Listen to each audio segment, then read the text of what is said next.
Hi Lods, magandang gabi. Ito ay Lods ay ating ginagawa. Itong ating mga dating dating ilaw to. Pinaklas na natin. Ngayon ang gagawin natin Lods, kasi meron tayong socket dito, lalagyan ng ilaw. Magawa tayo ng testing sa ilaw. Pang madalian ba? Na salpak mo lang ganun, ilaw na, kasi lalagyan ng live yung ilaw.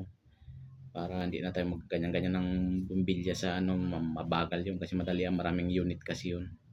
Kaya pag salpak lang, pag switch, okay na. Kaya ngayon ito yung ating mga materials gamitin.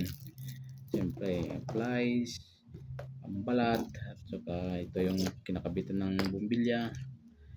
Ito yung gagawin na natin. Okay, medyo pag-isipan natin kung anong maganda gawin dito, kasi ito ilagay natin dito. Ito yung handle niyan.